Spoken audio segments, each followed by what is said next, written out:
अकेला जाता है। जब आदमी इस धरती पर आता है तब भी उसके बदन पे वस्त्र नहीं होते, और जब जाता है तब भी उसके बदन पे वस्त्र नहीं होते। और एक बात याद रखना, जब भी उस पर वस्त्र डाले जाते हैं ना, तो छोटे बच्चे पर वस्त्र पहनाए जाते हैं तो उसमें कोई जेब नहीं हुआ करती है, एक लंगोट पहनाई जाती है बच्चे को। और जब जाता है तो एक कफन उड़ाया जाता है, उसमें भी कोई जेब नहीं हुआ करती है। ध्यान रखना, ना आते समय जेब थी ना जाते समय जेब थी, बस बीच के समय जो जेब है ना उसका ही सब लफड़ा हुआ करता है। जो कुछ दिनों के लिए बीच में जेब लगाता है वहीं उसके जीवन में परेशानियां शुरू हो जाया करती हैं। किसकी देवी है? अष्टकुमारी का। हम ले जाएंगे, संभाल के रखो। एक ही है तो एक भी नहीं संभल रही, तुमसे क्या होगा? 10-10 कहां से संभलेंगे? कमाल हो गया, बोले एक ही है ले जा। पति भी तो कहता है एक ही है ले जाओ हमारा। वो सुखी हो जाए आदमी। एक कई तो सब लफड़ा है, जब तक एक नहीं आती घर में कितने मजे रहते हैं, एक आई की लफड़े शुरू हो जाते हैं। तो मैं कह रहा था कि ये जेब के कारण आदमी कितना करता है। आते समय भी कुछ नहीं है, जाते समय भी कुछ नहीं है, जन्म लिया तब भी कुछ नहीं, और दुनिया से गया तब भी कुछ नहीं है। हमारे ज्ञानियों ने कहा है, हमारे संत पुरुषों ने कहा है, हमारे विद्वानों ने कहा, हमारे शास्त्रों ने कहा, ये तक लिख दिया है लिखने वालों ने कि आप अकेला उतरे मरे अकेला होए, यो कब हुआ जीव का। सब तो आता है तुमको, क्या करूं मैं? किशोर जी क्यों रखा ये प्रवचन? शिरडी में तो सारे विद्वान बैठे हुए हैं, हम आधा बोलते आधा वो कर देते हैं। सबके जीवन में यही है, लेकिन फिर भी आदमी ऐसे जीता है, ऐसे जीता है, ऐसे जीता है कि सारी दुनिया की संपदा मेरी हो जाए। और मैं कहता हूं ऐसे ही जियो, जियो तो ऐसे जियो कि सब कुछ हमारा है, और जाओ तो ऐसे जाओ कि हमारा कुछ भी नहीं है इस दुनिया में।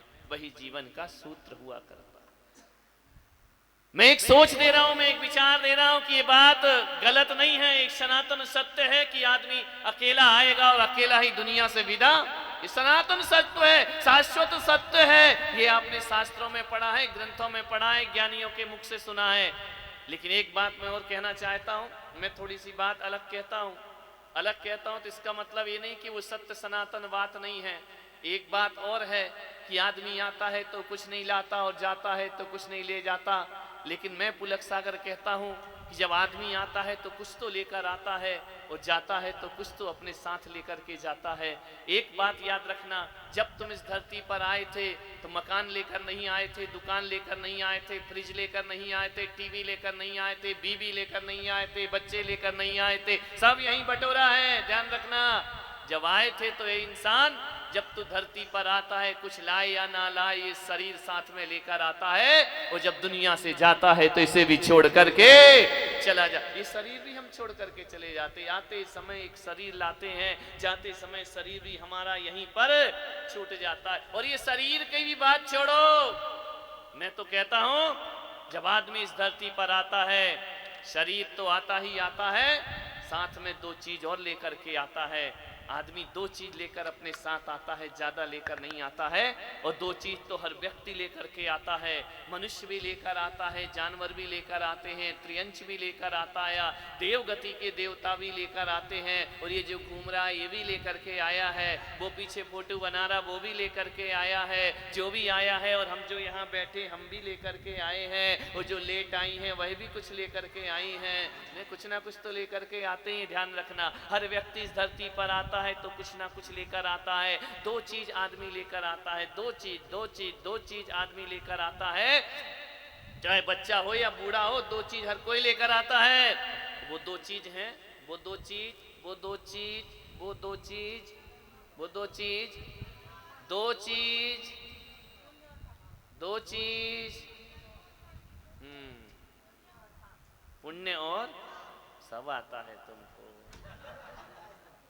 जब आदमी इस धरती पर आता है अपना पुण्य साथ में लेकर आता है और अपने पाप साथ में लेकर आता है। और जब इस धरती से जाता है कुछ लोग पुण्य बटोर कर ले जाते हैं और कुछ लोग पाप बटोर करके दुनिया से ले जाते हैं। आपको सोचना है हम यहाँ से क्या लेकर के जा रहे हैं। अरे क्या लेकर आए इसका कोई महत्व नहीं हुआ करता है, क्या लेकर जा रहे इसका दुनिया में महत्व हुआ करता है। क्या बटोर रहे हो, धन दौलत रुपया पैसा, ये कुछ साथ में जाने वाला नहीं है। आदमी की नेकी बदी उसके साथ जाती है, आदमी के पुण्य कर्म उसके साथ जाया करते हैं, आदमी का सत्कर्म उसके साथ जाया करता है। और जब आदमी इस दुनिया से विदा होता है तो लोग ये नहीं पूछते हैं कि कितना पैसे वाला था, कितना रुपया था उसके पास, कितना खजाना था उसके पास, कितने जेवरात आभूषण थे उसके पास। जो महिलाएं बटोर बटोर के रख रही है, डायमंड सेट अलग है, सिल्वर सेट अलग है, गोल्डन सेट अलग है, ये कोई नहीं पूछता है। जब दुनिया से जाओगी ना कोई नहीं पूछेगा कि कितने सेट थे उसके पास। अरे बोले सेट था या नहीं था ये बताओ, अब सेट थी या नहीं थी,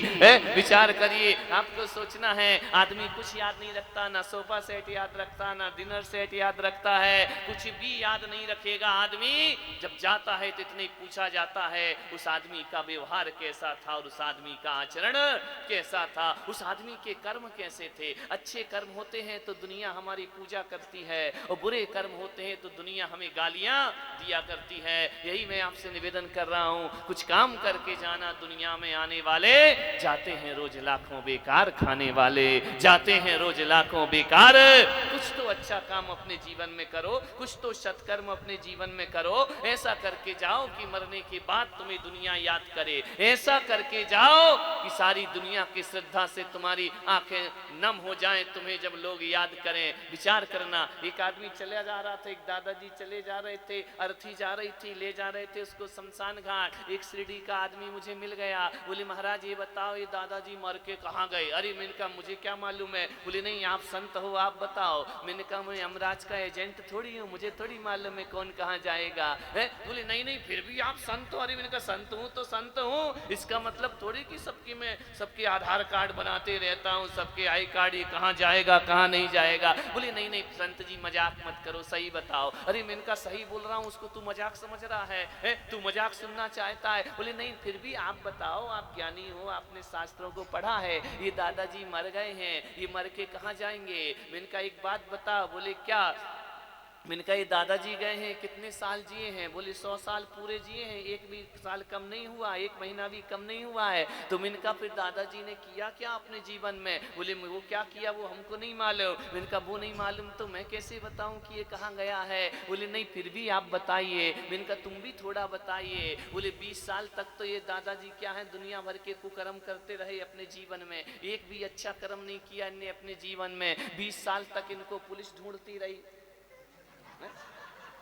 20 साल पुलिस ढूंढती रही, 20 साल जेल में रहा और 20 साल अस्पताल में सड़ा। अब मैंने कहा तू ही बता ये स्वर्ग गया कि नरक गया है। सोचना है विचार करना है। जिंदगी में कुंडली दिखाने की जरूरत नहीं है, भविष्य पूछने की जरूरत नहीं है। जिस आदमी को 20 साल पुलिस ढूंढे, 20 साल जेल में रहे, 20 साल अस्पताल में तड़प तड़प के मरे, ऐसे आदमी मैं कहता हूँ अरे कितना भी जीवन में कुछ कर लें ऐसे आदमी को स्वर्ग की प्राप्ति नहीं हो सकती है। अरे स्वर्ग की प्राप्ति घिसट घिसट कर 100 साल जीने वालों को नहीं होती है। अरे स्वर्ग की प्राप्ति तो 23 साल का भगत सिंह होता है जो देश के लिए फांसी के फंदे पर चढ़ जाया करता है। ऐसे लोग स्वर्ग के अधिकारी होते हैं। अरे 16 साल के कोई संत ज्ञानेश्वर हुआ करते हैं जो सारे जगत को ज्ञान बांट करके परम समाधि लेकर दुनिया से विदा।